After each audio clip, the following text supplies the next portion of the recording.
que vai falar sobre saberes e práticas ancestrais Yorubá no Candomblé Queto. Professora Alice, nós agradecemos muito a sua presença. Quem vai te apresentar vai ser a nossa petiana Ana Carolina Ferreira. Então, eu sou a professora Eglin, do Departamento de Educação, e coordenadora, junto com o professor Wayne, que também vai dar um oi, do PET Educação Interdisciplinar.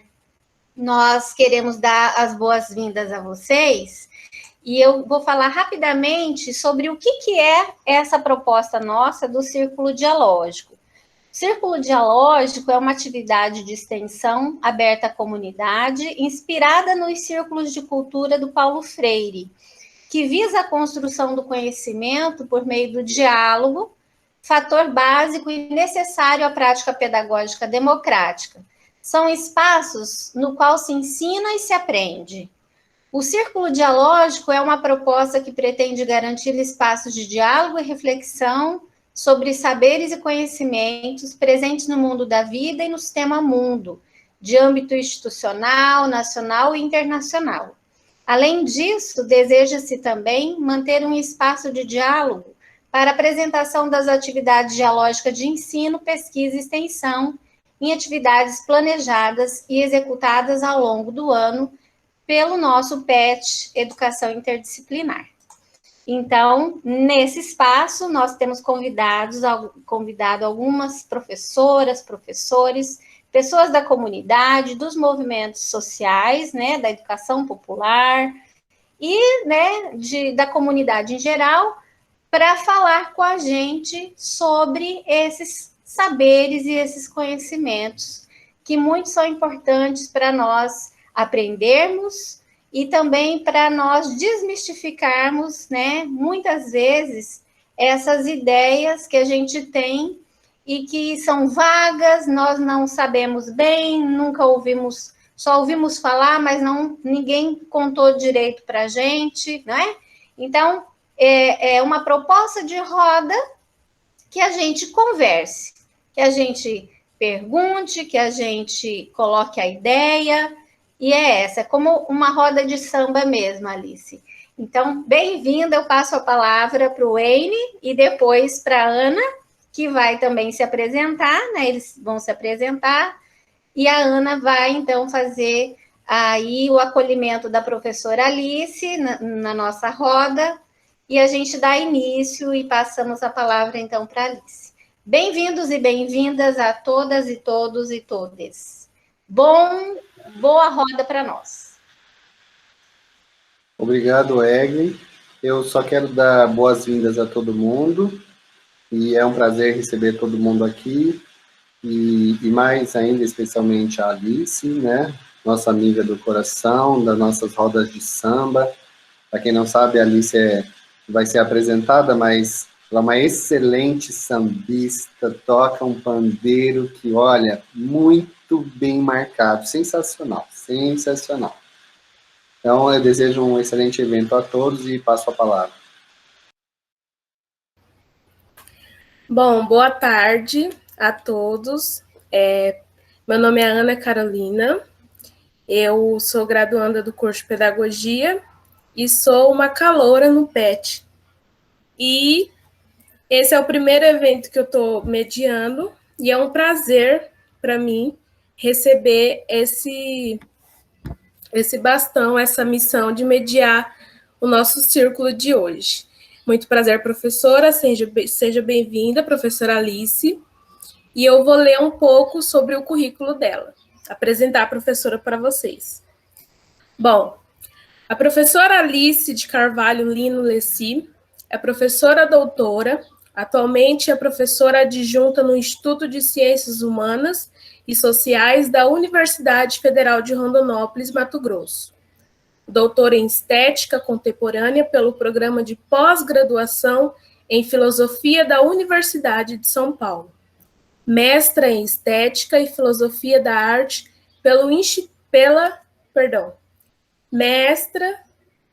Mestra em Estética e Filosofia da Arte pelo Instituto de Filosofia, Arte e Cultura da Universidade Federal de Ouro Preto. bacharel e licenciada em Filosofia pela Universidade Federal de Ouro Preto. É associada à International Association for Aesthetics, editora adjunta da revista Arte e Filosofia, UFOP. As suas áreas de interesse são estéticas afro-brasileiras e ameríndias, feminismo negro e estética kantiana. Então, passo a palavra agora para a professora e doutora Alice de Carvalho Lino Leci. Boa noite a todos e todas. É um prazer estar aqui com vocês. Obrigada, Eglen, pelo convite novamente. Obrigado, Amy. É muito prazeroso mesmo quando a gente encontra parceiros no trabalho. Esse nosso meio é muito... nós, por vezes, nos colocamos em disputa e a parceria nesses termos que eu encontro com a Egli e com o Amy me dá mesmo um acolhimento e muito na nossa apreciação pelo samba. Então, é mesmo com muito prazer que eu estou aqui novamente a comentar, né, a trazer um pouco da cultura iorubá na sua relação com o candomblé queto. Bom, eu queria começar a dizer que nós temos uma hipótese para o trabalho, que é o fato do candomblé queto, em especial, fazer a guarda e a difusão de certos aspectos dessa episteme, desses valores iorubá, né, na medida em que há de se considerar as alterações nesses ritos, nessas práticas espirituais que vinham da África, em especial, em Togo, Benin, Nigéria. Né? Então, nós estamos partindo dessa hipótese e propomos, então, nessa discussão, apresentar alguns desses aspectos do candomblé queto em caráter introdutório, né, já digo desde já, na medida em que um conhecimento profundo acerca dessas práticas, desses saberes e dessa espiritualidade requer necessariamente a iniciação no candomblé, né, e mesmo uma devoção a essa religião ao longo de toda a vida. Né? Então, o propósito é mesmo que é uma representação do que eu estou compreendendo enquanto uma episteme iorubá no meio acadêmico, né? De modo a proporcionar o trânsito desse conhecimento e mesmo firmar aí um confronto mesmo à perspectiva eurocêntrica, né? Na qual nós nos dedicamos na maioria das vezes. Trata-se mesmo de uma outra perspectiva de mundo, trata-se mesmo de outros deuses, outras divindades, né? Então, é por aí que a gente vai. Então, vou solicitar a gentileza da Valquíria, que compartilhe aqui os slides, e aí eu dou seguimento à exposição.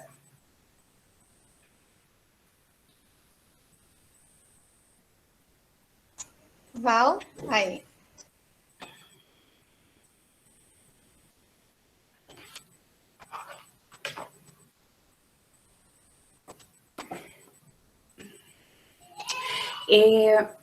Não é esse não, Val, eu acho que eu te encaminhei errado. Deixa eu compartilhar aqui, por favor.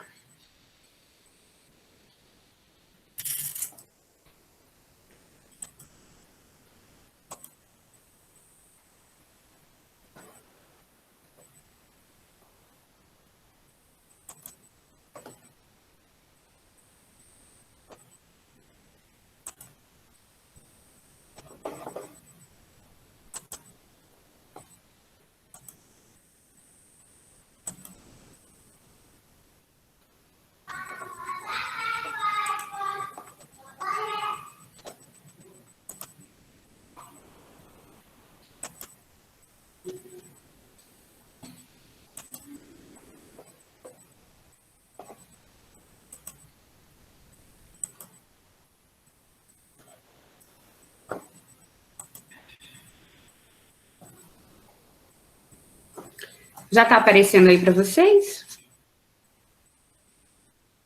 Sim. Ok. A primeira questão que eu queria mencionar, também nessa introdução à pesquisa, é que nós somos recebidos pelo Ilero Pará Falde Axé Jainã, né, uma casa de candomblé localizada aqui em Rondonópolis, que nos recebe muito bem, passamos pelo Comitê de Ética. A mãe Márcia, ela nos possibilita o trânsito nas festas, ela nos concede entrevistas, de modo que possamos, então, sistematizar esse conhecimento em confronto também com uma literatura vasta já existente, tanto de antropólogos e antropólogas, quanto de especialistas do candomblé que são iniciados mesmos, né?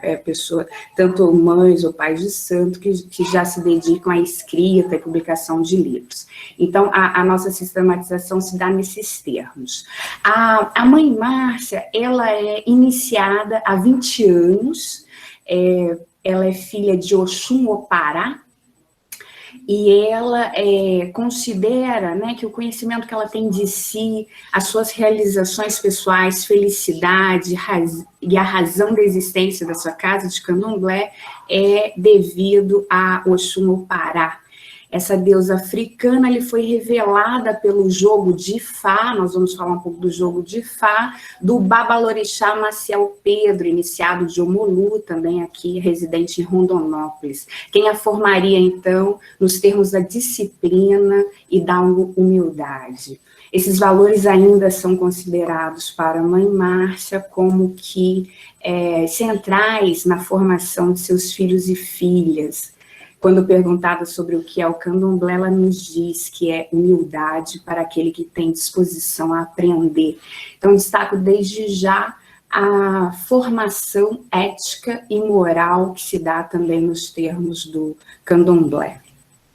O Babalorixá Fábio é também quem conduz a casa, é seu filho carnal, e também é iniciado há 20 anos no candomblé, e ele é filho de Oxóssi, filho de Odé, quem também trabalha muito na orientação de seus filhos, na iniciação de seus filhos e filhas, enfim, é toda uma devoção, como eu disse, de toda a vida, né? Eu destaco desde já também que para a formação, né, dos filhos e filhas, a oralidade é primordial, né, a vivência nos ritos, as obrigações, os preceitos. Trata-se mesmo de uma formação que eu estou entendendo como corpórea, né, porque envolve a feitura de comidas, ingestão de alimentos, enfim, envolve-se sentidos, sentimentos, intelecto, se canta, se dança, né? Então, tudo isso, nos termos do rito, promove o ensinamento, né? É diferente de um canto ou de uma dança que a gente faz para o entretenimento, né? Há todo um rigor na execução para que se consiga a fruição do axé, que seria uma vivificação do ânimo, uma revitalização, né? É um conceito que a gente vai ver também. Esse é o Tiago, a quem eu presto a minha homenagem hoje, porque o Tiago é iniciado de Odé e hoje completa 4 anos de iniciação, e também é quem nos recebe muito bem no Ilê. Bem, sobre a questão dos orixás, que é também central, né, para a gente compreender essa espiritualidade, essa religião, é necessário dizer, então, que os orixás, eles representam a personificação das forças da natureza, né? Eles estão ligados aos fenômenos naturais, então, no que diz respeito a nascimento, morte, saúde, doenças, chuvas, orvalhos, árvores e rios, né? Todos são símbolos desses orixás. Eles estão também nos grandes elementos, fogo, água, terra, água, nos 3 estados físicos, sólido, líquido e gasoso, e ainda nos 3 reinos mineral, vegetal e animal, né? Representam também os princípios masculino e feminino, e tudo isso diz do poder vital, né, da energia, a grande força de todas as coisas existentes, e que é denominado o axé.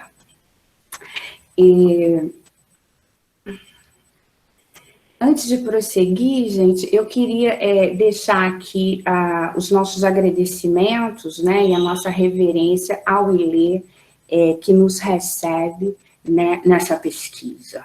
E passo, então, a impressão do babá, o orixá Fábio Moura, sobre o que seja o orixá, né? Então, quando perguntado a respeito, ele vai dizer a impressão de que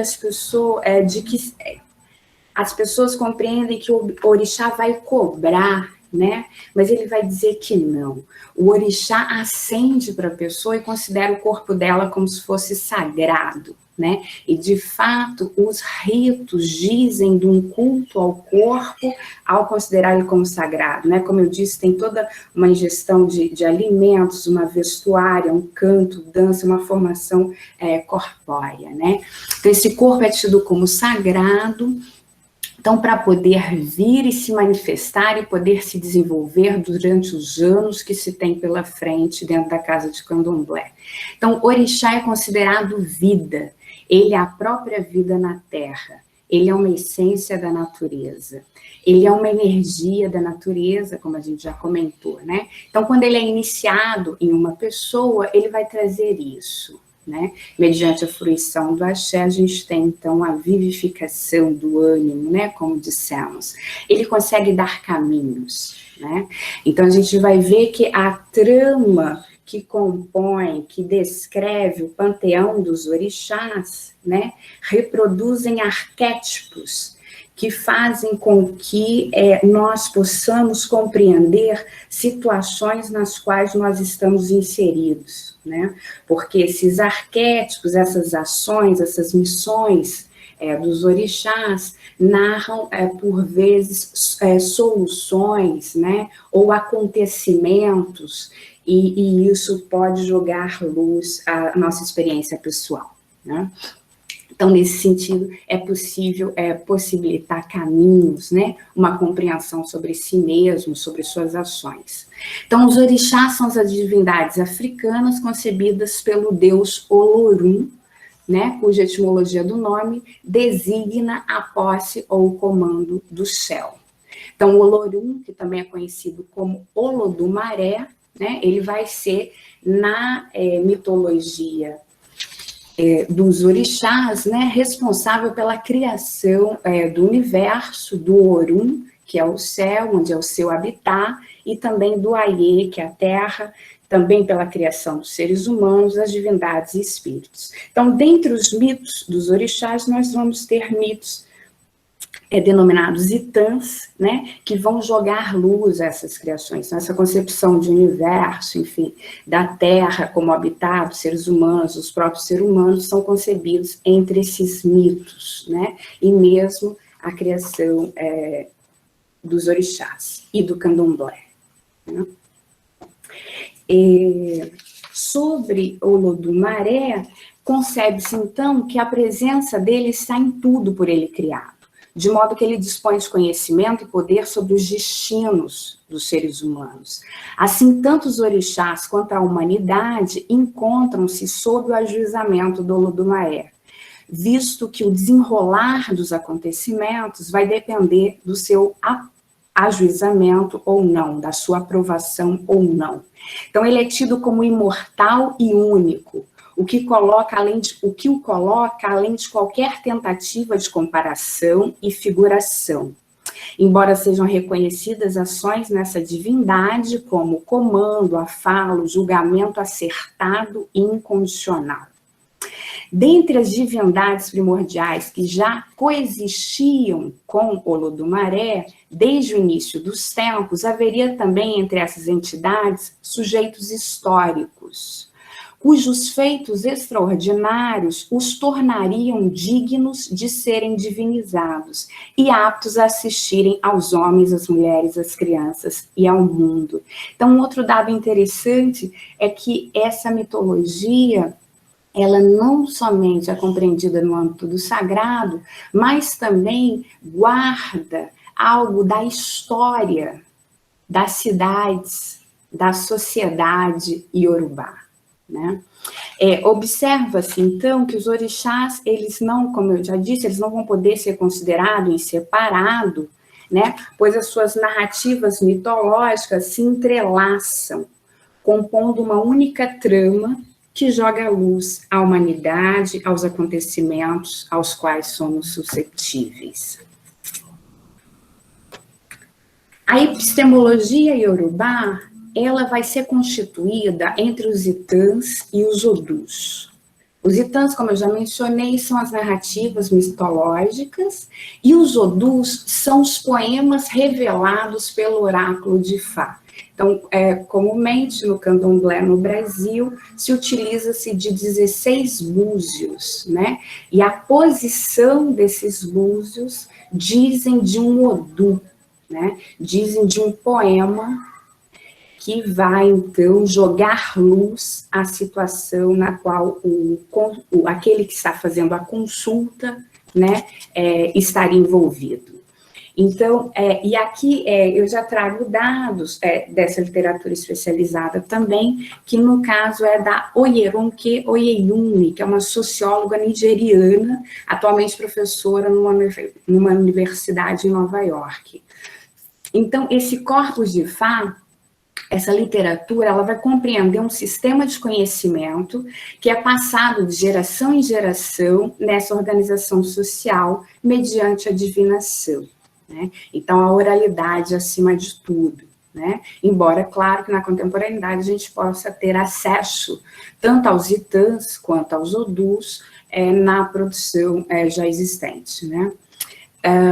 Trata-se, portanto, de um repositório de saberes de caráter divino e histórico, né? Então, tem esse dado interessante aí, porque eles guardam, como eu disse, uma relação, de fato, com a história da sociedade iorubá.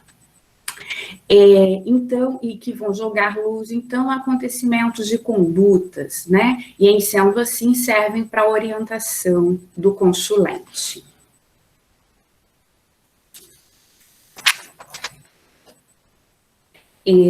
Então, como eu disse, né, os Itãs são esses mitos, os mitos, como a gente já os conhece, mesmo que seja na literatura grega, né, talvez mais acessível ainda, tem essa linguagem criativa, né, propõe aí algum conhecimento, alguma mensagem passada, né, propõe, portanto, uma significação, né, em torno do ser humano e da realidade ao seu entorno, né?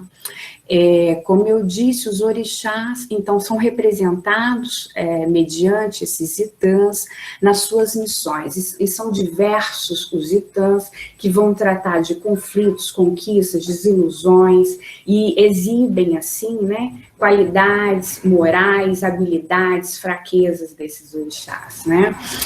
Dizem, como eu falei também, da origem da Terra, como habitat humano, da gênese da própria humanidade, e mesmo da separação do Orum e do Aie, do céu e da terra, que, por sua vez, determinaria o surgimento com o candomblé. Então, quando há a busca pelo jogo de Fá, a realização dos ritos, é mesmo procurando uma proximidade, né, aí simbólica entre a terra e o céu, entre os homens e as divindades.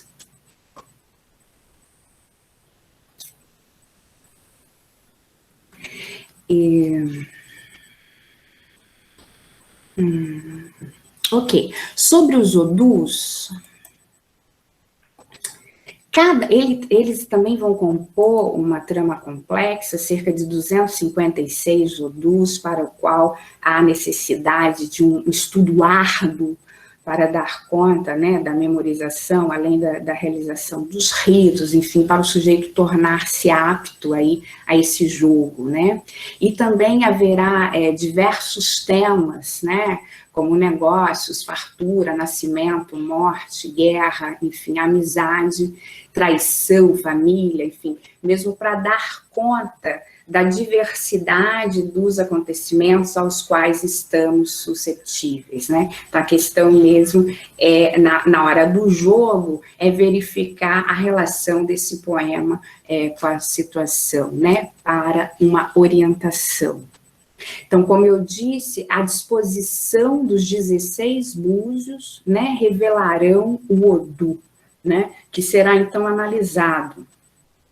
A Oyeronke Oyeyumi considera que aquele, né, que procura o consulente, ele vai estar ativo nesse jogo, né? Ele coloca todo o seu engenho também, todo o conhecimento de si, para o exercício dessa análise, né? E ainda no jogo, pode, se for o caso, né, haverá a indicação do ebó, né? O ebó é um ato de fazer uma oferenda, né, do reino animal, pode ser vegetal, mineral, comidas, bebidas, né? E é uma oferenda, então, a uma divindade, né? Então, se houver a necessidade, haverá a indicação do ebó, que também será lido no jogo, né? Então, essa questão do ebó inscreve o candomblé na sua relação com a cura, né? Nas palavras da mãe Márcia, o ebó é preparado para limpar o filho, né? Então, a partir da reverência aos orixás, né, para cada ebó tem uma cantiga diferente também, além de envolver essa relação com os alimentos, bebidas, né? Então, assim, nessa oferenda se restabeleceria uma relação harmoniosa entre o ser humano e as divindades africanas, né? Na qual um assistiria o outro.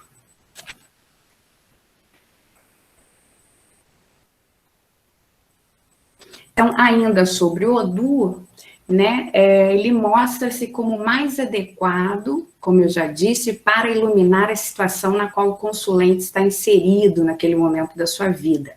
Nessa prática, vale ainda notar, também já mencionei aqui, a participação do consulente, né? E aí é uma observação da Oyeronke Oyeyumi, né? Que nos diz que, então, a experiência e o conhecimento daquele que procura o jogo também será utilizado, né, para decifrar qual Odu é mais aplicável à situação.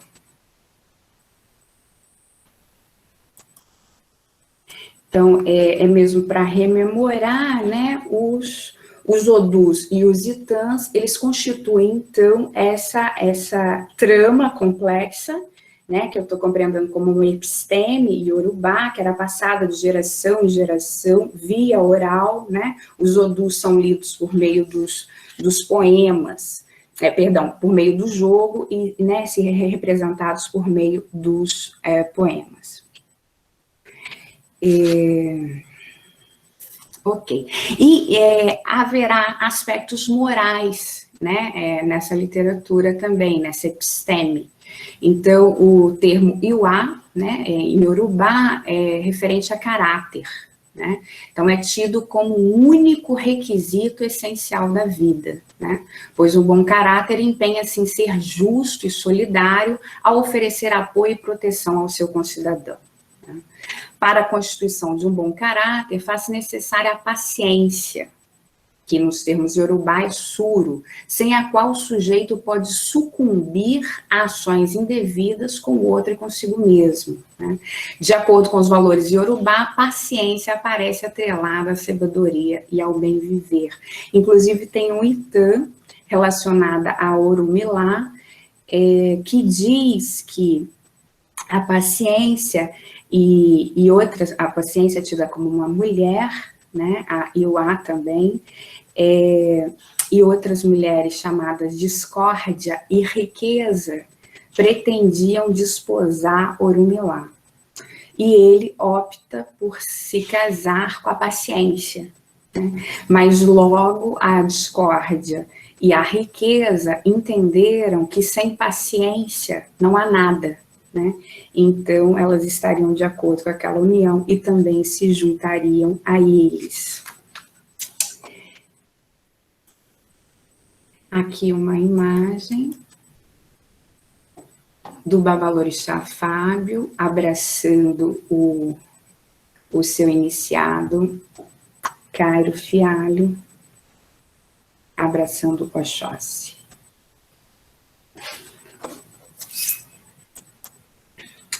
Bom, há também um aspecto que eu estou distinguindo aqui, em apoio com a Oyeronke Oyeyumi, né? É possível pensar, então, na relação das mulheres com as qualidades morais iorubá. Então, no tocante à relação do feminino com essas qualidades, vale mencionar a Orixá Oxum. Ela vai se destacar como a mãe da bondade, sendo que essa virtude, acrescida de hospitalidade, verdade e integridade, determinam aspectos relevantes de caráter a serem cultivados pela perspectiva iorubá, os quais são memorizados em canções iodu, né? Sobre a Orixá Oxum, nós temos também um provérbio iorubá que diz que, por causa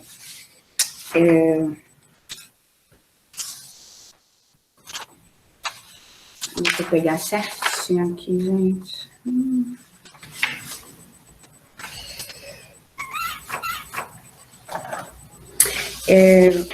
Eu estou encontrando. Achei. Por causa da bondade, é que o abutre ficou com a cabeça pelada, né? E é um item interessante, né? Porque vai nos dizer que haverá uma conspiração entre os orixás e Olodumaré, aquele que eu disse que é o Deus Supremo, e a Oxum vai se dispor a desfazer, né, esse atrito, esse conflito existente entre os orixás e Olodumaré. Então ela se dispõe, se transforma num belíssimo pavão e voa então em direção ao sol, mas nesse trajeto ela terá seus cabelos, suas penas, né, queimadas, e elas então se tornam quebradiças, né, e aquilo causará evidentemente danos a ela mesma, ao pavão, no caso, né? Mas ela consegue chegar ao encontro de Olodumaré, e Olodumaré, então, lhe questiona por que ela fez isso, né? E ela vai dizer que era para salvar as suas crianças, que era para salvar a humanidade, né? Então, Olodumaré vai lhe dar de volta a chuva, né? Que era o que ele tinha tomado da humanidade nessa desavença com os orixás. Ainda sobre a relação das mulheres com a literatura de Ifá, a Oyeronke vai fazer uma correção interessante junto aos antropólogos estadunidenses e europeus, né, na medida em que eles retratam essa literatura como acessível, e o jogo como acessível somente aos homens, né, e ela vai dizer que na cultura originária iorubá, as mulheres também estão aptas ao conhecimento de Ifá e ao jogo, desde que se dediquem ao estudo árduo, aos ritos, aos preceitos, enfim, aos quais, né, são requeridos para essa sabedoria. Então, ela diz que se há, na cultura originária iorubá, não há hierarquia de gênero, não há nenhum benefício, né, só para o sexo masculino nesse sentido, e se há alguma coisa na atualidade, é mesmo a partir do encontro das culturas, né, da perspectiva europeia, e aqui é preciso lembrar, né, que na questão da filosofia ocidental, a mulher é tida como inapta ao raciocínio até o século XIX, por Hegel, né? Então, é mesmo uma distinção relevante a ser feita, e a Oyeronke vai sistematizar todo um conhecimento para desfazer essa impressão equivocada, né? Ou essa leitura que se faz da cultura iorubá a partir da perspectiva europeia.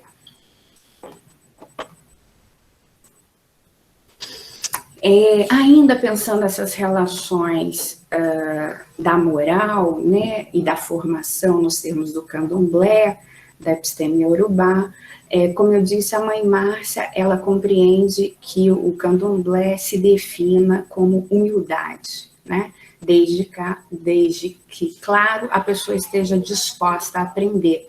Então, nos termos dela, né, ela vai dizer que é como se eles estivessem em uma escola, né, e ela continua pregando a humildade, né? Se eles não tiverem humildade, ela considera que sequer terão uma história a contar, né? Sequer terão moral para formar, para iniciar outros no candomblé, né? É necessário, nos termos que a mãe Márcia coloca, ter humildade, ter esses aspectos morais para poder passar adiante, né, via oral, na formação, na iniciação do candomblé.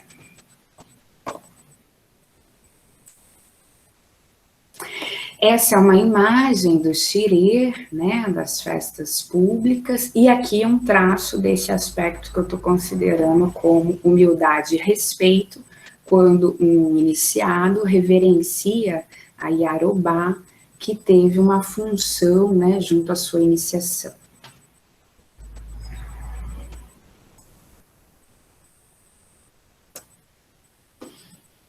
A foto também que diz dessa família, né, que se constitui no Ilero Paraufá Odeaxé Jainã, em especial, o qual visitamos, né? A mãe Márcia, quando perguntada sobre a relação com seus filhos, né, espirituais, ela diz os querer bem, tal como seus filhos carnais, né? Então, ela devota todo um cuidado mesmo, se necessário, ela diz até brigo por eles. Então, há, de fato, uma relação aí de cuidado, de solidariedade, né? É mesmo uma constituição de uma comunidade que se cuida. As crianças também frequentam, né, os xirês, a gente já vê algumas com as saias, então mesmo para dizer o quão o ambiente é agradável, é receptivo. Sob a iniciação do Iaô, né, o Iaô é aquele que será iniciado no candomblé, segundo a partir da entrevista feita com o Babalorixá Fábio, ele começa assim, a casa como um abiã, seria um outro termo, né, antes de se tornar Iaô, e a necessidade de cada pessoa que nasce dentro do candomblé, segundo ele, vem da ancestralidade dela. Né? É como se a Ialorixá Gisele Bignon, a qual trataremos aqui também, ela também diz isso, quer dizer, não basta a iniciação no candomblé não diz respeito a um desejo particular, a uma vontade, né, estritamente do sujeito. Teria mais coisa por trás. No caso do Babá Fábio, ele está dizendo, então, que tem a ver com essa ancestralidade da pessoa, né? Tudo é um antepassado, uma coisa que ela carrega. É como se ela buscasse a casa e a luz se acendesse para ela. Aqui é, então, uma imagem de uma saída do Iaô, no caso, o Bruno, tio Molu, Opá. Ele usa essas vestes e não roda no orixá porque ele é um ogã, né? Ele vai ser responsável por tocar os atabaques. Então, nem todos, mesmo tendo a iniciação, nem todos e todas participam do transe, como a gente vai ver mais adiante.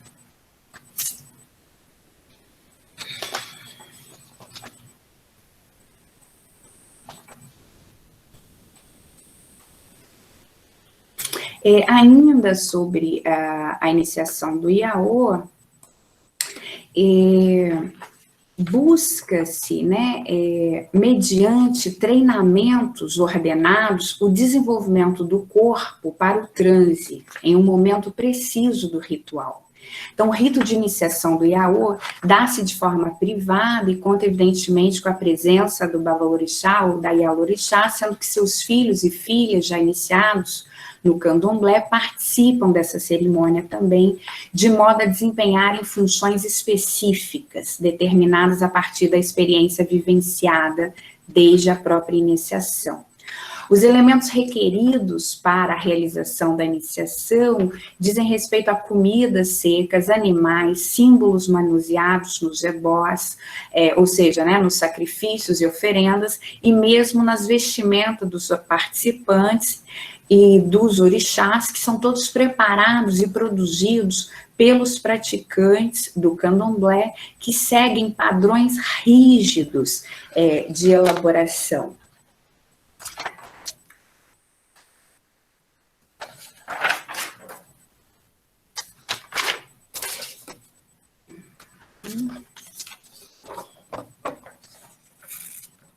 Para que se atenda, né, às expectativas do rito.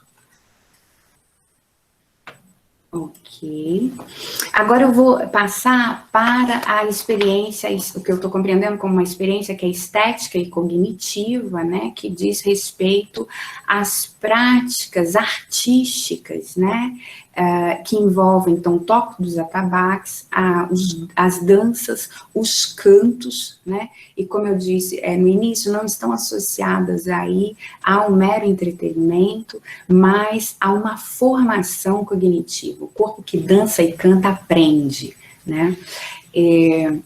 Então, para explicar a música, o ritmo e a dança junto aos ritos, né, há também o Itã, né, as mitologias vão dar conta e explicações de todo, né, de vários aspectos, né, do candomblé. Então, o Itã referente, no caso, a Orumilá, que vai tratar de uma solicitação feita ao Lorum, ao Lodumaré, que é o Deus Supremo, quem tudo sabe, quem tudo vê, criador de tudo e de todos, né? Então, o Orumilá vai fazer uma solicitação para dispor à humanidade algo novo, belo e ainda não imaginado, a saber, né, a música, o ritmo e a dança. Então, essas expressões da arte vão, essa solicitação vai ser atendida, né? Então, essas expressões da arte, elas vão exibir a grandeza e o poder do Ser Supremo, né? E vão evidenciar também o contentamento com relação aos humanos, né? Orumilá traz, então, a festa, né? A terra. Os tambores, atabaque, xequerê, gã, agogô, alabês, que, por sua vez, são os instrumentos responsáveis por fazer ecoar a voz de Olodumaré. Então, aí, a arte aparece mesmo como uma função social, né? No âmbito do sagrado e do cognitivo. Então, deuses, homens e mulheres, eles vão se confraternizar, né? Assim, tanto a música quanto a dança passam a ser exigências dos orixás quando eles visitam a terra, né? Daí a explicação para o uso, né, recorrente da dança, do canto e dos atabaques. E que aí estão dispostos, né, cada um num tamanho distinto, e a nomeação deles, Ilu, Iluotum, Iluoci, né? Os atabaques, eles também são reverenciados como divindades, né, e recebem obrigações anuais e oferendas específicas, daí serem também cumprimentados nas festas públicas, né? A música, isso é um grande valor, né, a se destacar na prática do candomblé de Queto, porque elas ainda são cantadas na língua originária, né, no Iorubá, e são ritmadas, como já disse, pelo toque dos 3 atabaques, em seus tamanhos distintos, né. O toque dos atabaques é uma função estritamente dos homens, que são os denominados ogãs, como eu mostrei a saída de um ogã acima, né, mas em contrapartida a gente também tem uma função que é exclusivamente feminina, das chamadas iarobás, né, que elas, tanto os ogãs quanto as iorubás, não entram em transe. No caso da iorubá, ela tem a função de zelar, né, de cuidar da integridade física dos eleguns. Os eleguns serão aqueles que entrarão em transe. A imagem da iorubá Mauricéia de Ogum, também filha iniciada no Ilê, que nos recebe, da mãe Márcia e do pai Fábio.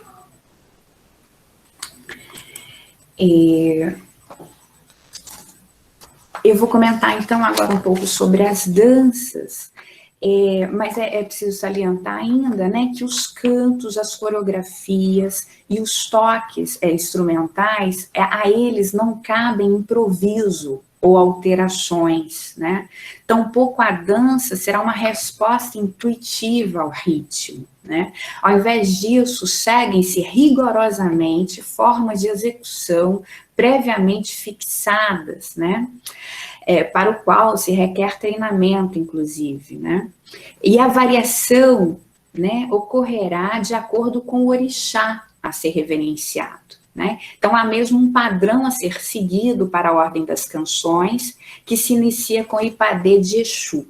Assim, a partir de um tipo específico do toque dos atabaques, tem-se estimulado o canto e o gestual adequado a ser apresentado, o que vai configurar, então, o sagrado evocado.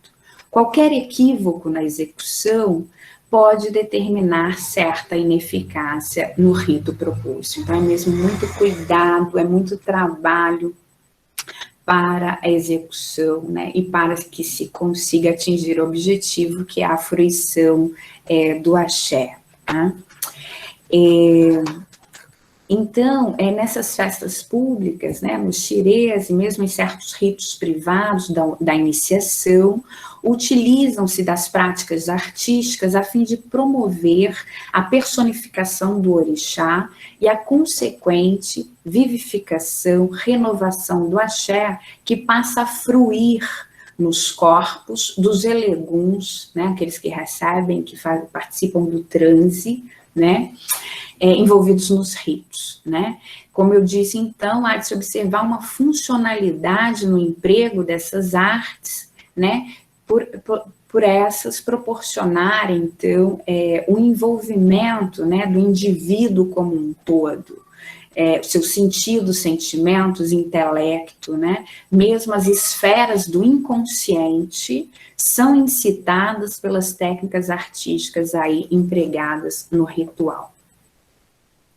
Então, sobre as danças coreografadas, eu vou apresentar uma passagem do Sodré, né, e que ele vai se referir à África ainda. Então, ele vai dizer que para os africanos, igualmente, a dança é um ponto comum entre todos os ritos de iniciação ou de transmissão de saber tradicional. Ela é manifestamente pedagógica ou filosófica, no sentido de que expõe ou comunica um saber ao qual devem estar sensíveis as gerações presentes e futuras, né? Quer dizer, se concebe mesmo que para aquele aprendizado se faz necessário a dança, né? Então, incitando o corpo a vibrar o ritmo do cosmos, né? Provocando nele uma abertura para o advento da divindade, o êxtase. A dança enseja uma meditação que implica ao mesmo tempo corpo e espírito, né? Sobre o ser do grupo e do indivíduo, sobre arquiteturas essenciais da condição humana. Então, no âmbito da dança, ainda segundo Sodré, Muniz Sodré, né, os saberes transmitidos pelo gestual, ritmado pelo toque dos atabaques, evidentemente não se equiparam a uma reflexão intelectual ou uma representação mental, né, específica, com vista a uma finalidade estrita, né? De outro modo, a dança é tida, na perspectiva africana, como um móvel, né, e a manifestação do axé. Então, trata-se, então, de um tipo de conhecimento que, embora detenha sentido e significados, não pode ser reduzido à lógica da palavra, falada ou escrita, mas se refere, sobretudo, a um saber que necessariamente deve ser experimentado pelo corpo, como eu já lhes disse. Bom, no que se refere ao transe, né, como eu disse, os eleguns serão aqueles que vão participar dessa prática na qual se manifestam os orixás, e eles respondem, então, aos cantos, danças e o toque dos atabaques, né? Há também, nesse sentido, uma observância nas vestimentas, né, nas insígnias utilizadas, na medida em que cada orixá vai requerer, né, uma vestimenta específica, instrumentos específicos, né, que juntamente com o gestual das danças e as letras musicais vão representar aqueles itãs, né, a mitologia dos orixás. Nos termos da Ialorixá Márcia, né, aqui entrevistada, ela vai dizer, então, que para ela, a fruição do axé e o transe, né, ela vai entender que para tal ela vai precisar se limpar, né, eu vou procurar tirar aquela coisa dentro de mim, talvez porque ela pode estar nervosa, né, então ela diz, eu procuro me limpar e subo, né, a gente vai para a roda e ali você limpa a sua mente, é uma áurea muito boa, porque eu me entrego ao orixá. Ali é só eu e ela, no caso Oxum, né? E para mim é muito importante, ela vai dizer. É uma energia muito boa, uma brisa muito gostosa quando Oxum chega, né? Sinto isso tudo. É como o encontro de um corpo com uma energia diferente, algo diferente. É uma coisa que se você quer se movimentar, você quer fazer algo do seu eu, de você não consegue. Você faz o movimento dela, né? No caso, Oxum. Ainda sobre o transe, tanto a manifestação do axé inerente ao orixá, quanto seus traços antropomórficos, né, são percebidos nesse transe operado pelos eleguns, né? O que não significa dizer que os mesmos não serão perceptíveis no cotidiano do iniciado do candomblé. Então, há mesmo uma relação, se consegue uma relação das características do orixá com a personalidade da pessoa, né? E esses arquétipos, essas características vão ser manifestas tanto no cotidiano desse iniciado, quanto nos ritos, né, quanto no transe. Então, os orixás, eles vão manifestar através da fala, revelando mensagens, e através de gestos, né, também revivendo seus feitos. Então, as danças também revivem os feitos dos orixás. Então, aqui eu trouxe umas imagens do transe, em especial do Babalorixá Fábio Moura, e no caso, nós estamos vendo Oxóssi, né, representado aí pelas suas insígnias, o Ofá, que é o arco e flecha forjado em ferro, o Oque Eruquerê, que é esse espanta-moscas, né, e o capacete, que são as insígnias, no caso do rei de Queto. Mais abaixo, a gente tem Oxum, né, também representada aí. E claro, né, gente, as cores das vestimentas também vão dizer desse orixá, né, no caso do Oxum, o azul, esse amarelo ouro, ela traz junto ao peito a adaga, né, que é o fange, e ela também tem como instrumento a bebê, que é um espelho, né. Uma outra foto do Xirê com a Oxum.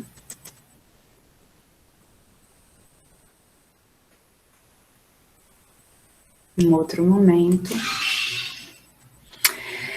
Conforme a Gisele Cusar-Bignon, que é uma Ialorixá já falecida do Rio de Janeiro, cada indivíduo teria cerceado seus desejos e inclinações pelo meio no qual ele está inserido, né? Ela vai fazer uma leitura mais psíquica dessa relação com o transe, de modo que a própria educação recebida e mesmo o desenrolar dos acontecimentos que as pessoas vivenciam, né, tendem a alterar aspectos da nossa personalidade.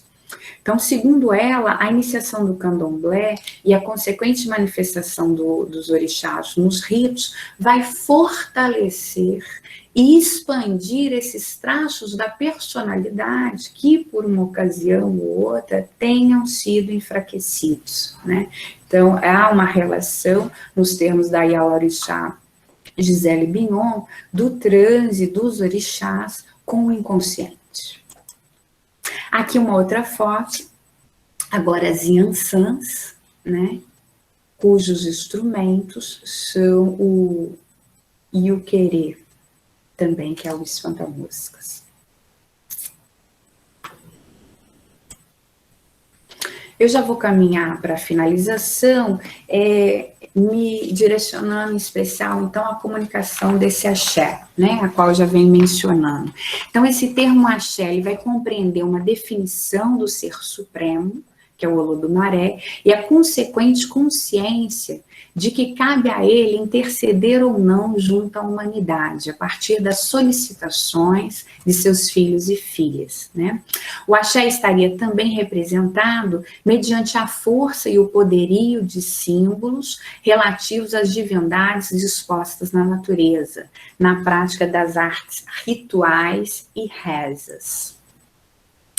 A energia do axé, ela se acumula, ela se transmite, né, por meio de substâncias, tá, com animais, vegetais, minerais, enfim. E são, então, suscetíveis a alterações, a depender das combinações dos elementos que se compõem, isso nos termos do Sodré. Né? O axé designa ainda essa energia vital experienciada que asseguraria a vivacidade e a forma de tudo que existe, né? Sendo que em uma ação de criar e recriar, ele se desgasta e é preciso então ser revivido, né? Daí a necessidade dos preceitos, ervas, cânticos, dos ritos, né? Para então, a possibilidade dessa conexão, dessa relação entre o Aie e o Orum, ou para a fruição do axé. Né? Então, quando se observa a exatidão na execução das músicas, das danças, na composição das vestimentas, nas insígnias dos orixás, e mesmo nas condutas dos filhos durante o rito e filhas, tem-se a fruição do axé, que por sua vez refere-se a essa energia vital, indispensável para a constituição de uma casa de candomblé, né? Para o Sodré, o axé vai compreender uma potência que é inerente à vida, capaz de transformar e realizar, né? Esse processo criador assegura, então, o desenrolar da própria existência. Trata-se mesmo de um processo configurativo capaz de determinar conteúdos, gerar fatos, vai dizer o Sodré, seja ele no nível material, mental ou simbólico, né? E que por isso sempre foi objeto de desejo e busca, né? Ok. Então, por fim, os ritos do candomblé compreendem, portanto, representações direcionadas para a reelaboração constante dessa identidade coletiva afro-brasileira, né, que remonta à episteme iorubá, né, a história ancestral desse povo, no que se refere às práticas artísticas, culinárias, rituais, às preces, cantos, danças, mitos, todos esses originários de Togo, Benin e Nigéria. Né? Essas noções e sentimentos incitados pelo ritual são capazes de suscitar, então, a união, a vivificação do sentimento comunitário, né? A fruição do axé. E assim compartilham-se formas de pensar e agir em meio às relações sociais para o construto da dignidade humana, né? Chamando a atenção aí, então, para os aspectos morais e éticos dessa formação propiciada pelo candomblé de Queto. É isso, gente. Obrigada. Obrigada, Alice. Obrigada pela apresentação. Agora, a gente convida, né, a todos que estão aí na live com a gente, né, nessa roda de conversa, que façam as suas perguntas, se quiserem abrir suas câmeras, né, se a Alice quiser parar de apresentar e a gente abrir as câmeras aqui também para ficar mais intimista, se aproximar mais, é um momento também da gente se conhecer, para quem ainda não se conhece, e se quiser perguntar, contar alguma experiência, né? Fiquem aí à vontade para participar conosco desse momento. Nós temos aí um tempinho final, né? Que a gente sempre reserva, uma meia hora. A Ana vai ser a mediadora aí da fala e a gente também apoia a Ana para ir olhando aqui o chat, né? Caso alguém não queira pedir a palavra, pode também escrever aqui se quiser participar da sua maneira, tá? Fiquem à vontade. Olá, Raquel! Bem-vinda na roda, amada! Boa noite, Raquel!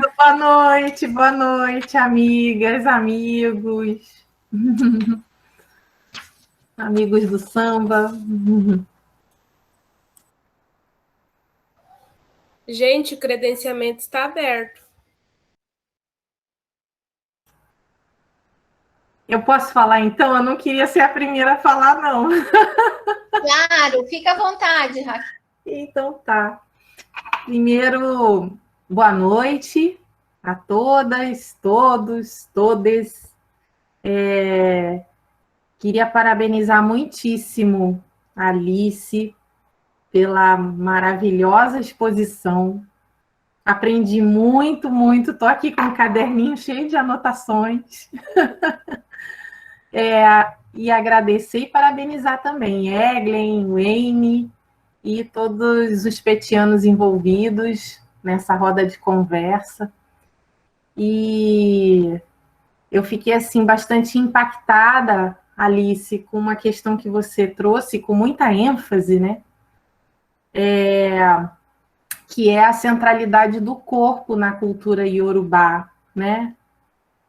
Me deu a impressão, né? Aí a leitura que eu fiz, que talvez seja esta, né? Uma das, não a única, é claro, mas uma das grandes questões de confronto, né, com o pensamento ocidental, com a racionalidade, com essa cultura da racionalidade, né, que nos constitui, que nos subjetiva e que está ainda tão forte dentro do ambiente acadêmico, né, que a gente não consegue se despojar, nem que seja minimamente, né, desse modo de pensar o mundo, a vida e a nós mesmas, né, nessa relação com o mundo.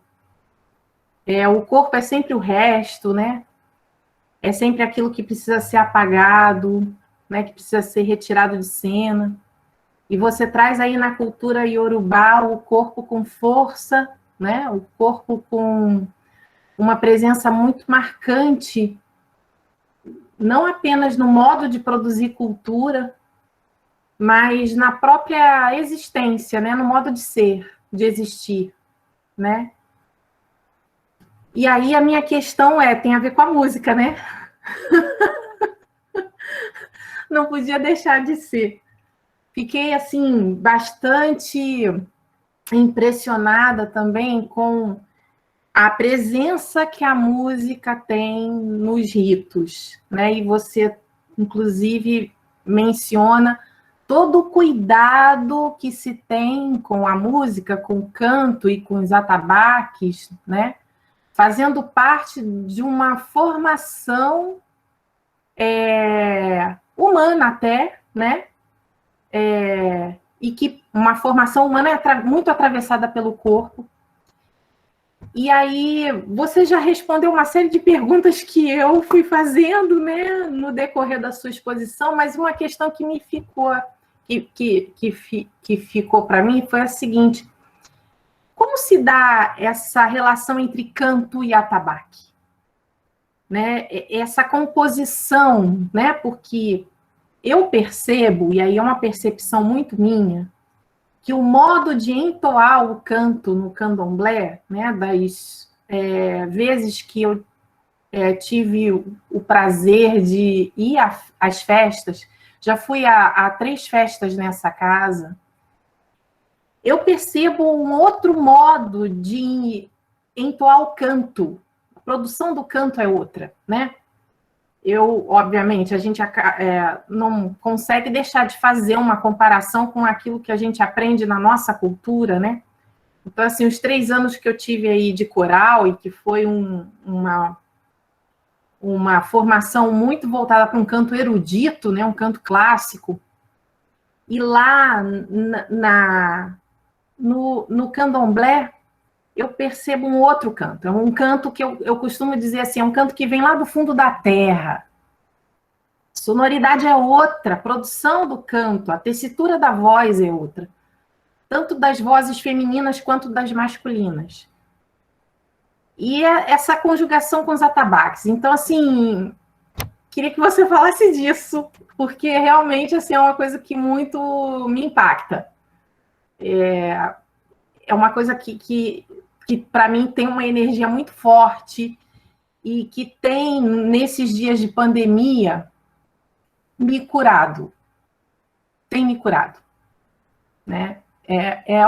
Onde eu encontro, eu até quando começo a falar me emociono, onde eu encontro um alívio, um alento.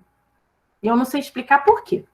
E nem quero encontrar também muita explicação, não, porque senão a gente começa a buscar aí essas nossas referências muito racionalistas, né? É isso. Obrigada, muito obrigada. Obrigada a você, querida. Estava dizendo aqui no início do quão é prazeroso e o quanto a gente é cuidado, né, nessas relações. Quando encontramos parceiros e parceiras, tal como Anne, Eglin, você, em meio às disputas, por vezes acirradas, no meio acadêmico. Então, a gente já fala no outro lugar. Obrigada pela questão, obrigada pelo carinho, pela escuta.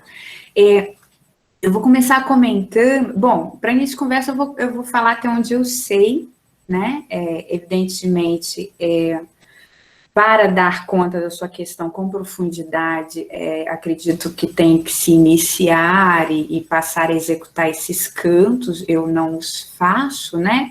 E já lhe distingo desde já, o que você já deve ter observado, e aí que você diz que é do âmago sai do âmago da terra, é porque a gente está na esfera do sagrado, né? Sendo religiosa ou não, tem uma fruição estética, né? Os sentidos são tomados de alguma forma, e isso a gente percebe nas festas, né? Quer dizer, e isso que é a fruição do axé, né? Então, quer dizer, o fato de você ter seus sentidos tomados, né? Um sentimento de prazer, o suscitar um sentimento de prazer, diz da potência desse canto, né? Também no âmbito desse sagrado que é a fruição do axé, e que é muito bem executado, né? Então tem todo um rigor, todo um exercício dos iniciados, primeiro na aprendizagem das letras que ainda estão no Yorubá, né?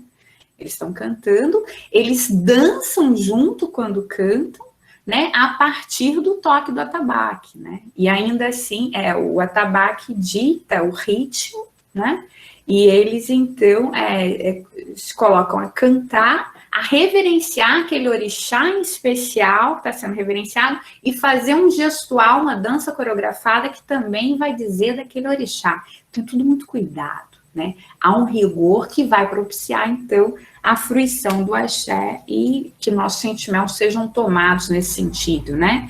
Então, eu acho que é um pouco isso. Sobre a relação ou a distância dessa cultura para a nossa perspectiva europeia, digo nossa porque ela também nos atravessa, evidentemente, nos forma, né? Nos define.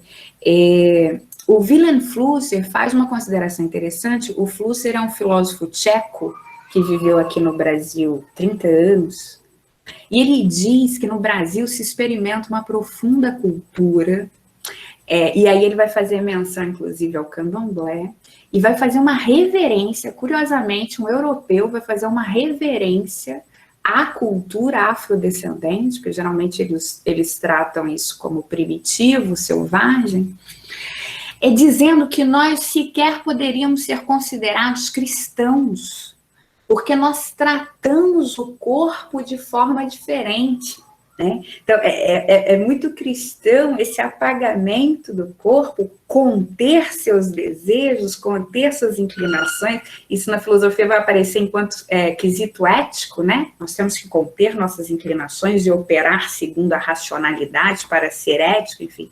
Então, tem essa formação filosófica, tem o cristianismo, que é um apagamento mesmo desses desejos, desse corpo, desse anseio, porque a alma, né, seria um lugar aí reverenciado e mais especial, enfim, que o corpo, né?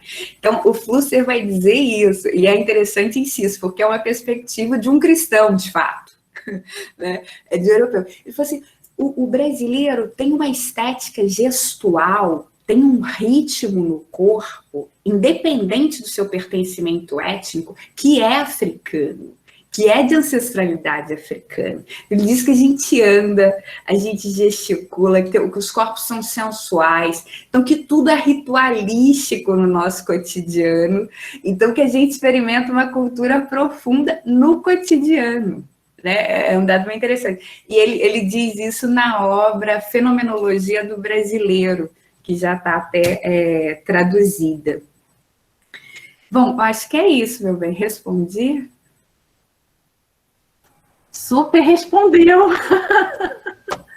Eu não paro de escrever aqui. Eu tenho tudo isso, depois eu te passo. Então tá, eu vou querer. Obrigada, Alice, muito obrigada. Obrigada a você. Boa noite. Eu gostaria de, primeiro, agradecer. Achei fantástica a tua apresentação, Alice. E também aproveitar, já que você ofereceu, eu também quero esse teu material aí. Eu vou contar um pouquinho para vocês, como vocês estão falando muito da parte do axé, da questão musical, do envolvimento, de como é que o Elegum ele se comporta num momento do xirê. Eu sou filha feita de santo, sou do candomblé do Queto. Tá? Apesar de eu estar em Curitiba, eu sou do candomblé. Eu vou falar para vocês a minha experiência pessoal. Tá? Quando o xirê começa, existe todo, como você disse, todo um preparo que a gente tem que ter nas questões das danças, dos gestuais, da parte do cantar, que a gente tem que responder uma oração que está sendo apresentada e que, para quem não é de dentro do xirê, muitas vezes não entende o significado disso tudo. Mas, mesmo essa preparação sendo cansativa, sendo extremamente longa, né? Nós levamos 7 anos aprendendo um monte de coisa, para daí, então, você diz assim, olha, eu sei pouquinho de alguma coisa. Quando o atabaque toca, é como se a gente realmente deixasse de ser quem nós somos hoje. E fazemos uma união muito grande com o sagrado, com a nossa ancestralidade, com os nossos saberes, com a nossa cultura, que muita gente deixa de lado ou se envergonha de mostrar que ela existe. Então, achei assim, fantástica a tua apresentação, e te digo assim, dentro de uma roda de xirê, você deixa de ser um indivíduo e você passa a ser uma energia cósmica. E é por isso que é tudo muito sincronizado, as respostas são muito precisas no momento do canto, da dança, do gestual, porque você perde essa sua consciência de persona física e assume realmente a divindade que existe em você, né, nessa união com o cosmos. Então, assim, fantástica a tua apresentação, muito obrigada. E se você puder me passar esse material, eu agradeço muito. Obrigada, Rosa, pela participação. Eu não sei... Queria agradecer, desculpa, Eglin, queria agradecer demais a Rosa. Rosa, muito obrigada pelas suas considerações, viu? Fico muito honrada de quem seja iniciada, conheça, considere que eu faça uma apresentação razoável, porque eu sei o quão complexo e difícil é essa perspectiva, essa episteme. Muito obrigada mesmo, vou guardar com carinho o seu elogio. Me motiva a querer saber mais. E eu lhe sugiro que continue buscando mais. Eu acabei entrando um pouquinho depois que você começou e eu perdi o iniciozinho. Então, eu só queria te perguntar uma coisa. Esse teu trabalho, essa tua pesquisa, você fez na Bahia? Você fez em algum terreiro de candomblé da região? Como foi ele? Desculpa, eu acho que você já contou isso, mas... Já.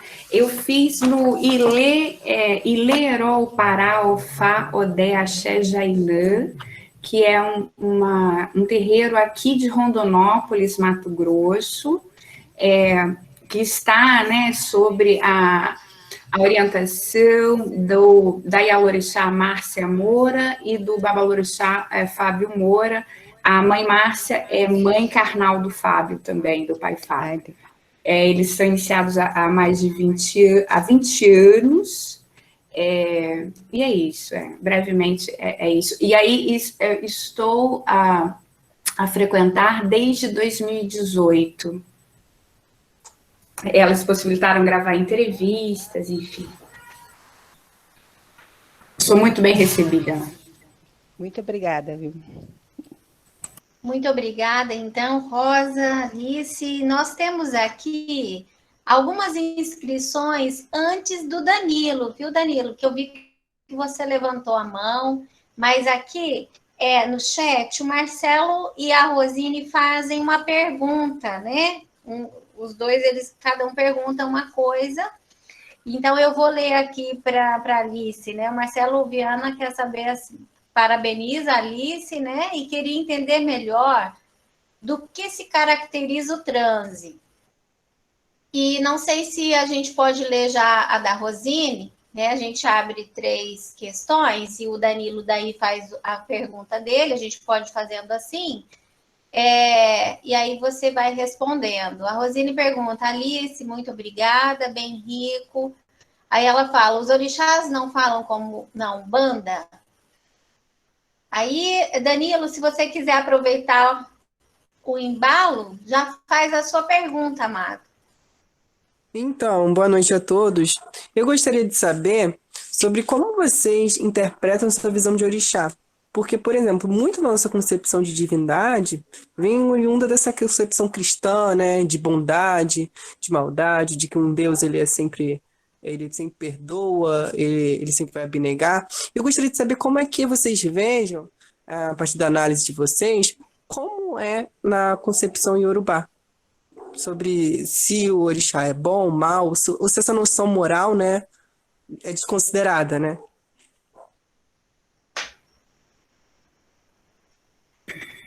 Bom, se o orixá fala, a Ronice pergunta, também te agradeço pela escuta, fala, mas fala com menos frequência, bom, até onde eu sei, cadê a Rosa? Rosa fica por aí, viu, Rosa? Tô aqui. Tô aqui. Até onde eu sei, em momentos, por exemplo, fala com o pai Fábio, não se dirige né, que eu tomei conhecimento, um orixá se manifestou, né, no seu filho e falou com o babalorixá Fábio. Então, os orixás, até onde eu sei, não se dirigem porque há, de fato, uma hierarquia a ser observada, né? Que dizem desses anos todos de conhecimento, como a Rosa colocou também, né? Então, eu acredito que com menos frequência que na Umbanda, tá? Você quer acrescentar alguma coisa, Rosa? Não, você falou certinho, é exatamente isso. O único momento que o orixá fala um pouquinho mais é quando se tem o xirê dos 7 anos. Uhum. Com 7 anos, o orixá ele é considerado maior de idade, vamos dizer assim. Tá bem. E após o término do xirê, normalmente é aberto para que todos os consulentes, todos os visitantes da casa, os filhos e filhas, possam abraçar esse orixá e receber o axé dele. Então, nesta hora, ele abençoa a todos. Então, é o momento em que ele mais fala.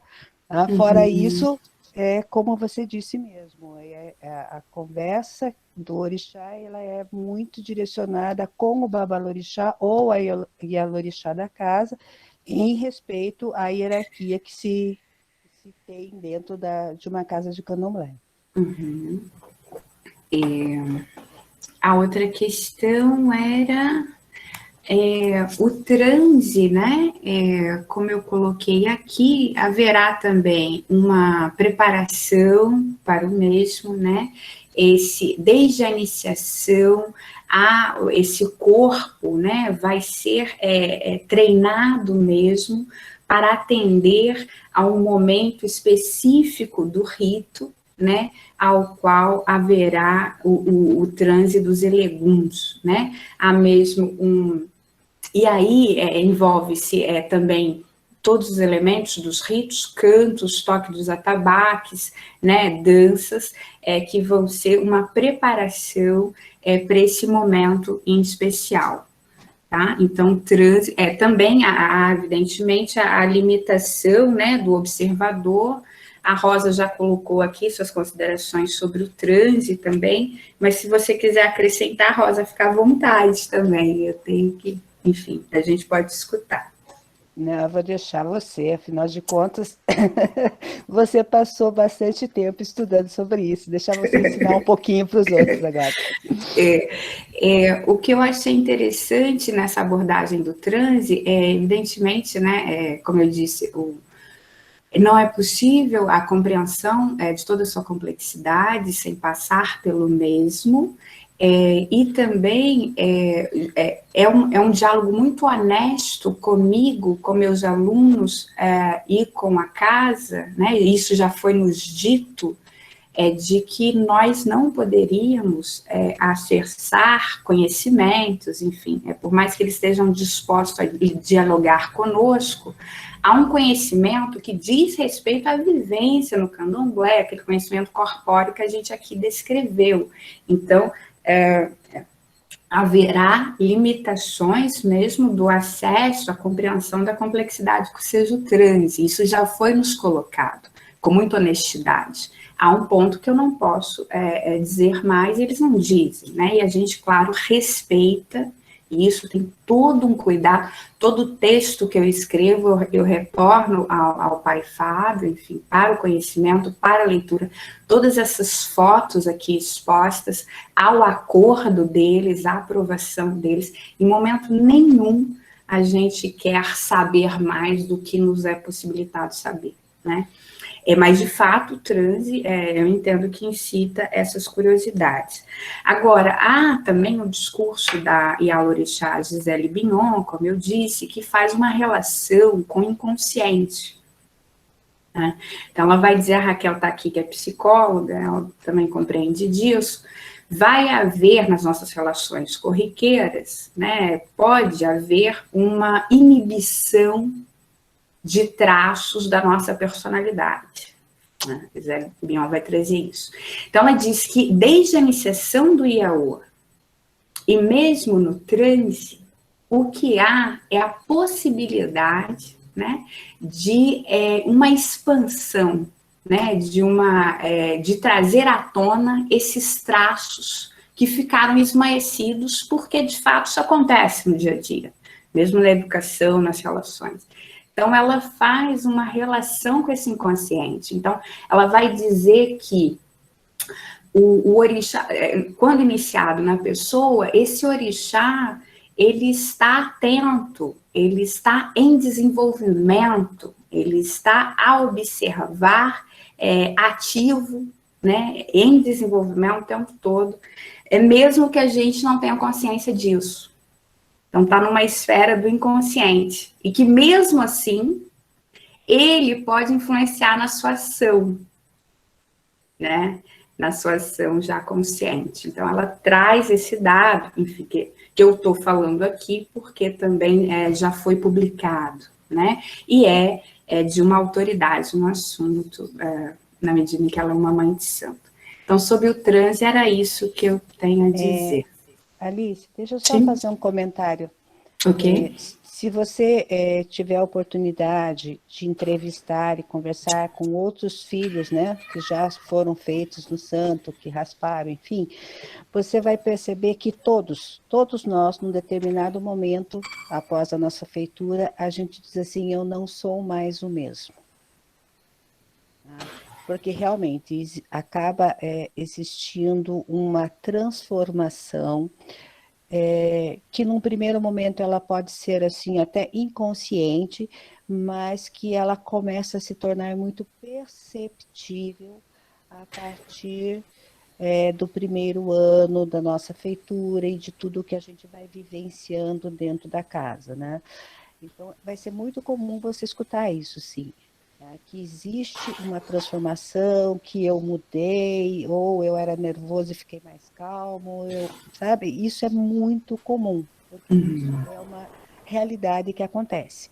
Como é que você vai explicar isso racionalmente? Eu até agora não consegui achar alguma teoria, sabe? Que diga assim, não, você está tirando um bloqueio que você tinha. Não existe isso. Já fiz várias pesquisas em relação a isso também, me observando os meus irmãos de casa, observando o marido, que também já aconteceu a mesma situação, e você percebe que isso vai se tornando uma evolução, um crescimento muito constante, e a cada preceito que você vai cumprindo, essa transformação vai se notando e vai se... Como é que eu vou usar o termo? Ela vai se intensificando. Ok, obrigada, Rosa. Muito obrigada. É curioso pensar que experiências para as quais nos faltam palavras, né? De novo retomando essa questão corpórea, né? Exatamente. Bom, isso. A Ronise tem uma pergunta a ser feita. Não, eu já fui contemplada, que já está tudo certo, Ana, obrigada. Rosine, você tinha também falado, Rosine, antes, não foi? Sobre os orixás, foi contemplada ali naquela questão? A professora já falou? Não, tem uma pergunta sobre os orixás mesmo. Não foi a Rosine que fez, não. Foi, não foi? Não. Não foi eu, só falei da questão da fala, né? Só falei da questão da fala. Agora, eu queria contribuir um pouco aqui, eu sou médium kardecista, e nessa questão do transe, o aprendizado e a mudança, a transformação de comportamento é fato, né? Apesar de ser uma experiência diferente, né? Porque envolve uma série de uma outra cosmovisão, mas é fato a gente aprender e se transformar o nosso comportamento a cada experiência, né? Isso a gente percebe também no trabalho do kardecismo, no trabalho mediúnico. Lembrando lembrando que aqui, obrigada, Ronise, pela tua contribuição, pelo teu compartilhamento, também da Rosa, mais uma vez, né? É uma roda de conversa, esse é um momento mesmo da gente trocar os saberes, né? Falarmos sobre o tema que está aqui no dia. Então, quem quiser mais a palavra, sinta-se à vontade, né? Porque a gente, pelo horário, nossa atividade já vai caminhando para o fim também. Então, passa tão rápido, né? Toda vez a gente acha que cada vez passa mais rápido. Mas fiquem à vontade para perguntar, para também compartilhar alguma experiência. Essa é a roda para isso, tá? Eu vou aproveitar e responder a questão dos orixás, que eu ainda acho que não foi respondida, né? Então, a questão sobre o bem, o mal, enfim. Bom, quando perguntado, né, o Babalorixá Fábio Moura nos diz que os orixás são essa energia da natureza, né? Tem a ver com os fenômenos naturais, tem a ver com a força da natureza, tem a ver com o movimento de nascimento, morte, enfim, aos acontecimentos aos quais nós somos suscetíveis, tem a ver com os elementos fogo, água, terra, ar, vegetal, mineral, animal, enfim, que os orixás estariam, esses seriam símbolos, né, dessa força, dessas qualidades dos orixás. Como eu disse, eles são representados mediante as mitologias, suas mitologias, que vão trazer todas as missões, adversidades, intempéries, enfim, fraquezas, qualidades morais pelas quais eles passaram, né?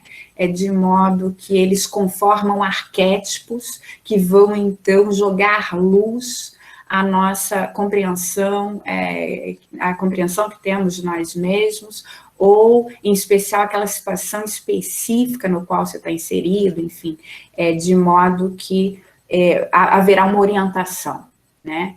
Isso aí eu observo até uma coerência lógica, né, se vocês me permitem, porque, veja bem, nós temos inúmeros acontecimentos narrados nos termos do mito, e a forma como as situações foram resolvidas ou não, né? Quer dizer, a forma como se dá o problema, como se dá a solução. Quer dizer, é claro que naquela trama complexa, alguma coisa, né, pode te orientar, né?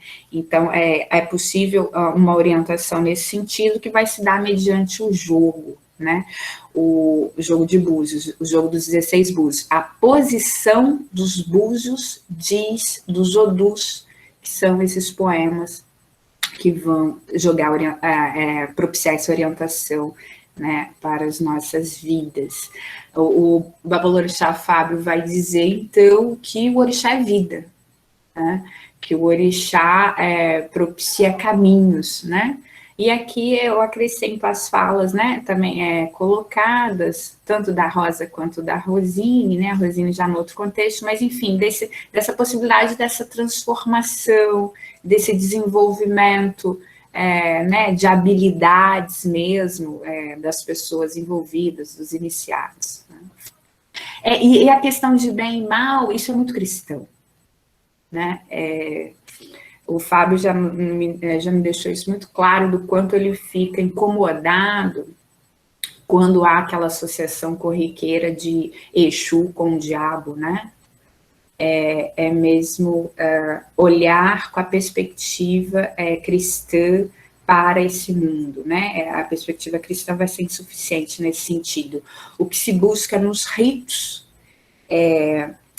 no cumprimento dos preceitos, cantos, danças, é mesmo uma busca desse equilíbrio, né?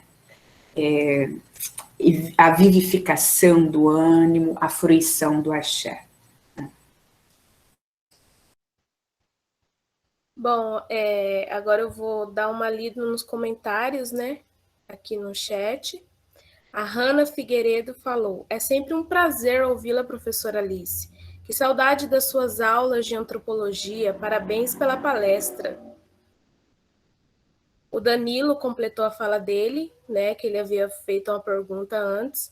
Essa concepção de transe se comporta bastante com o que a minha Ialorixá diz sobre os erês, os quais vêm como crianças para não ter nenhum tipo de inibição da nossa identidade em si e transmitir a mensagem do orixá com melhor eficiência.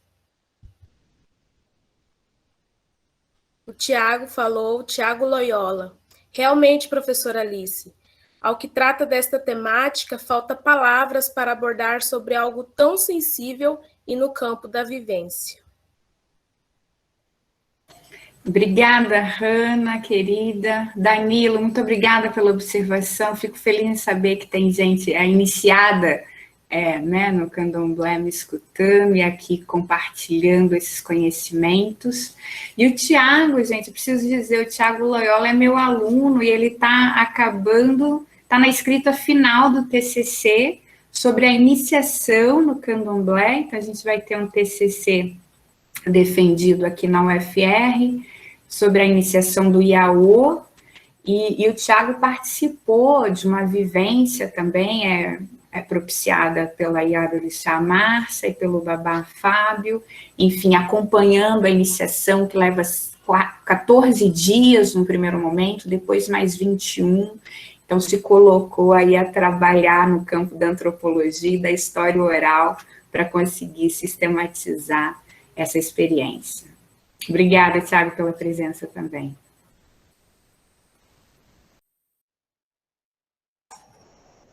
Se alguém mais quiser a palavra para pergunta, para partilha, senão a gente pode ir se preparando para o momento final. Aí, Wayne.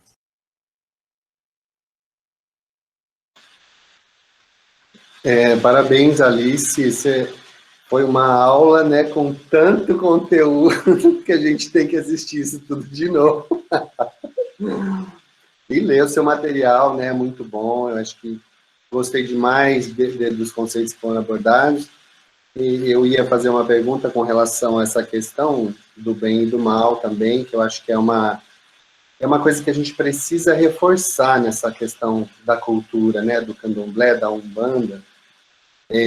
Porque a gente que vem de formação cristã, né, nós enxergamos o mundo no bem e no mal, porque nós nascemos com o bem e o mal, né, já implantado lá na nossa cabeça, desde bebê, desde o batismo, né, e eu acho muito interessante como é importante que a gente desconstrua isso, né, nessas cosmologias que são tão antigas. Eu pouco conheço o candomblé.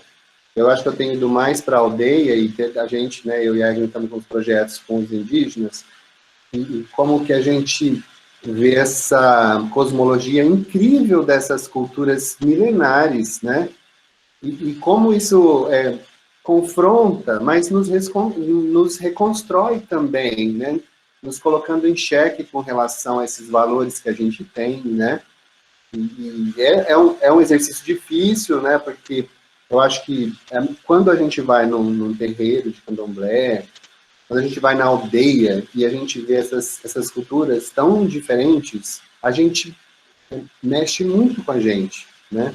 Porque não tem jeito, né? Principalmente quando está essa relação com a música, porque a música nos atravessa demais, né?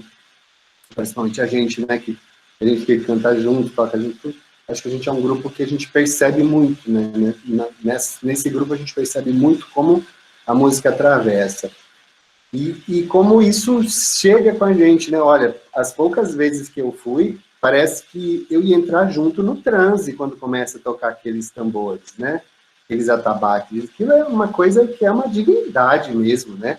Eles começam a cantar, sincronizado, e o atabaque, aquilo começa a vir, que você parece que está indo junto, né? Então, essa experiência é muito bacana, eu só queria compartilhar isso. Obrigado. Obrigada, Wayne.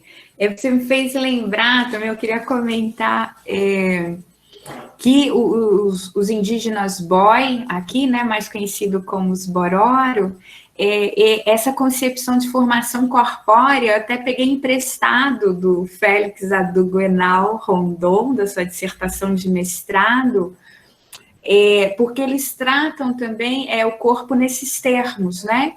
Então, os ritos cantados, principalmente no rito funeral, que é o mais extenso, né? A gente pode levar até 3 meses. Nos cantos há também os seus mitos, né? Que dizem respeito à história dos seus chefes ancestrais. Então, a educação vai se dar nos termos dos cantos, né? Porque eles entenderam que a arte chama a atenção das pessoas, é isso, né? Isso que você menciona, nós somos tomados antes de racionalizar sobre a questão, né? Nós somos atravessados antes de racionalizar sobre a questão. Então, de fato, é possível aproximar a cultura iorubá nessa questão, né, desse corpo que dança, que canta e aprende com a cultura indígena, né? E sobre essa questão do bem e do mal, para trazer o elemento também do povo Boy, eu já ouvi deles lá na aldeia Meruri, que todos somos maus. Eles me disseram assim: professora, todos somos maus. É uma questão de equilíbrio. O que nós buscamos nos ritos é o equilíbrio para essas forças, né? Então, é mesmo uma outra concepção, né? Dessa cristã, que, como você colocou, desde a tenra idade, nos coloca o pecado como, né, enfim, algo do qual nós devemos correr na retidão do caráter, né? Muito bem colocada essa questão, trazendo esses elementos indígenas também, né, que possibilita essas aproximações. E finaliza aqui dizendo do quão essas culturas, né, constituem essa cultura maior que é a brasileira, né, e que admitamos logo, mesmo na academia, né, porque isso no dia a dia, por vezes, já acontece na prática, o quão multirracial é a cultura brasileira, né, e nos possibilitando esse conhecimento, né, e nos possibilitando, nessa experiência que vocês estão proporcionando a nós, né, nos conhecermos nesses termos, também com a ancestralidade africana e indígena, né? Nós não somos só descendentes europeus, né? Mas, enfim, isso tem aquele laço lá com o projeto civilizatório europeu que nos atravessa até hoje, né? Obrigada, Wayne.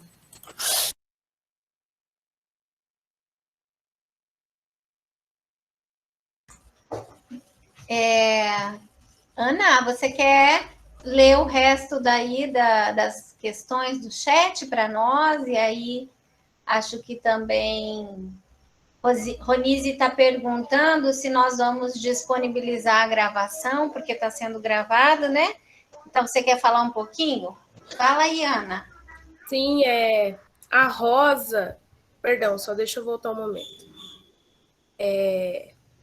O Danilo perguntou para a Rosa, você sabe me dizer sobre a iniciação aos orixás encantados? Ossan e Oxumaré, não me corrijam, não sei se é Ossan ou Ossain e Oxumaré. Podem ser segundo santo? Aí o Danilo completa. Perguntei isso, pois vi em alguns registros históricos pais e mães de santo com esses orixás como juntos. No entanto, pelo menos no meu axé, tomamos um posicionamento distinto.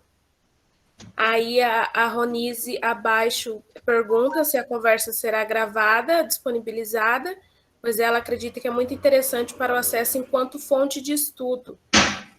E a Rosa responde o Danilo. Oi, Danilo, pelo conhecimento e vivência da casa que frequento, os orixás que citou normalmente são o primeiro santo. Em nossa casa, por exemplo, não temos orixás encantados como segundo santo. Aqui incluo Euá e Logunedé. Não sei se é assim que pronuncia, me corrija, professora Alice, se eu estiver enganada, a Rosa mesmo, né, como se pronuncia.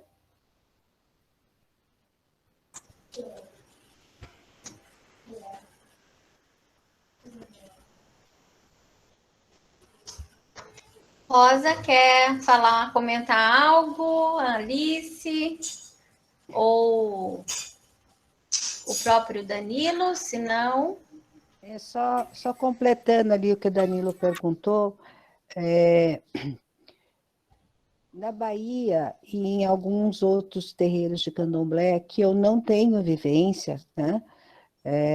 Eu não sei dizer se existe a possibilidade de se colocar a feitura desses orixás encantados, que a gente diz encantados, como segundo santo. A prática da nossa casa não aceita. Então, todo o orixá encantado seria Ossan, Logum Edé, Euá e o próprio Oxumaré, né? Ele sempre pede em cabeça do filho como primeiro santo. Então, aí eu fico te devendo uma resposta mais concreta com relação a isso, tá, Danilo? Tá bom, obrigado. Eu queria comentar a comentário da Raquel aqui no chat, né? Do corpo na cultura ocidental, que é educado para ser disciplinado desde a tenra idade. A professora me chamou na escolinha do meu filho, que estava com 3 anos na época, porque ele não queria ficar na fila. Era um problema. Enfim, e a fonte de culpa. E com relação à culpa, também tem essa questão cristã posta, né? Enfim, nos termos do pecado. Eu vou responder com um comentário tanto do Félix na sua dissertação, quanto do Davi Copenaua, né, naquela obra A Queda do Céu. Eles se apiedam de nós, porque o nosso Deus nos pune demais, né? O Davi Copenaua diz assim, mas o que mais será preciso eu fazer? Porque nada está bom, eu ainda sou culpado. Eu acho interessante essa honestidade com a qual eles tratam a questão, porque de fato eles foram catequizados, os indígenas, né? A gente sabe, e eles empreenderam toda essa crença deles no espiritual na chave cristã. Porque, de fato, eles também, na cultura deles tem essa questão. E eles perceberam essa diferença. Nossa, nada tá bom para esse Deus, né? Eu não consigo atender essas expectativas, né? E também o Davi Copenaua dizia ter dó de nós, porque eles nunca veem o Deus, eles vão morrer. O Félix também diz ter dó de um padre que morreu, que ele conheceu, porque ele nunca viu o Deus que ele tanto falava. É só para dizer dessa relação com os mitos e os ritos também, onde você tem, né, em alguma medida, a personificação das divindades, né? É interessante essas diferenças para reflexão, né? Posso só... lembrei de uma música que eu aprendi muito pequenina, na escola. Aprendi na escola, não foi na igreja. E se cantava o tempo todo. Eu acho que, pelo menos as pessoas da minha idade devem conhecer, né, Wayne? E, enfim, é assim. Cuidado, mãozinha, com o que pega. Cuidado, mãozinha, no que pega. O Salvador do céu está olhando para você. Cuidado, mãozinha, no que pega. Cuidado, olhinho com que vê. E aí vai tudo, assim, olho, mão, pezinho onde pisa, ouvido com que escuta. Então, todos os sentidos vigiados e muito cuidado com eles, porque o Salvador do céu está te vigiando. Essa música me marcou de tal maneira, né? Que eu, até hoje, de vez em quando eu dou aula sobre isso, eu canto e os estudantes ficam perplexos, assim, né? Marcou uma geração também, né? E, assim, nasci na década de 70, né? E uma geração que se educou na infância, durante a infância e parte da sua adolescência, na ditadura militar. E não é só dessa geração, eu diria, Raquel, Porque a gente que trabalha com teoria da educação, da pedagogia, a gente vê como são as concepções de educação, de sociedade, visão de sujeito, né? E essas tradições, no sentido conservadora, né? Porque essa cultura jesuítica, ela está enraizada, né? Como uma raiz profunda. E que por mais que a gente corte, venha cortando, parece que está impregnado, porque essa geração que sofreu isso, vem, né, de um certo modo, carregou isso e repassa isso, e isso vai repassando. É como uma ideia que não se questionou, né? A mesma coisa da questão da violência física em relação às crianças, né? Tem que bater para educar, né? Os indígenas, nenhuma etnia, você não conhece ninguém que bata nas crianças. Não tem isso, né? E nas etnias também africanas, na cultura não se bate, aí se educa. E para a nossa cultura, essa eurocêntrica, né? Essa coisa que veio com o cristianismo, se bate, se castiga, se humilha, né? Então, isso é carregado ainda.